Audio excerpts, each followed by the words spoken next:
এক চিরন্তর প্রেমের গল্প নিয়ে আসছে নতুন গল্প পরিণীতা। ১৯০৫ সালে যখন বঙ্গভঙ্গ হয় ঠিক তখনই ললিতা শেখরের প্রেমের জোয়ারে ভাসতে থাকে। শরৎচন্দ্র চট্টোপাধ্যায়ের রচিত বাংলা উপন্যাসের কাহিনী অবলম্বনে আসছে নতুন গল্প পরিণীতা। প্রেম, প্রতিজ্ঞা এবং পরিণয়ের এক চিরন্তর কাহিনী পরিণীতা, যেখানে প্রধান চরিত্রে দেখা যাবে জনপ্রিয় অভিনেত্রী দেবচন্দ্রিমা সিংহ রায়কে। ললিতার চরিত্রে অভিনয় করতে দেখা যাবে তাকে। এছাড়াও দেখা যাবে জনপ্রিয় অভিনেতা গৌরব চক্রবর্তী, অর্পণ ঘোষাল, লোকনাথ দে, পুষ্পিতা মুখার্জি, দেবদূত ঘোষ এবং মিমি দত্তকে।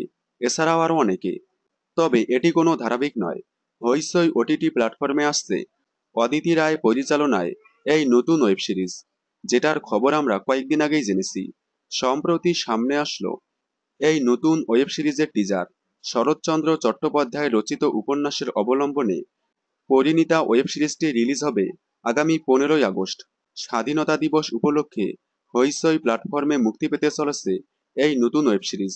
আপনারা দেবচন্দ্রিমা সিংহ রায় অভিনীত পরিণীতা ওয়েব সিরিজটি দেখার জন্য কতটা এক্সাইটেড কমেন্টে জানাবেন। বিনোদন জগতের সকল আপডেট সবার আগে পেতে চ্যানেলটি সাবস্ক্রাইব করে পাশে থাকা বেল আইকনে ক্লিক করে রাখুন। ধন্যবাদ।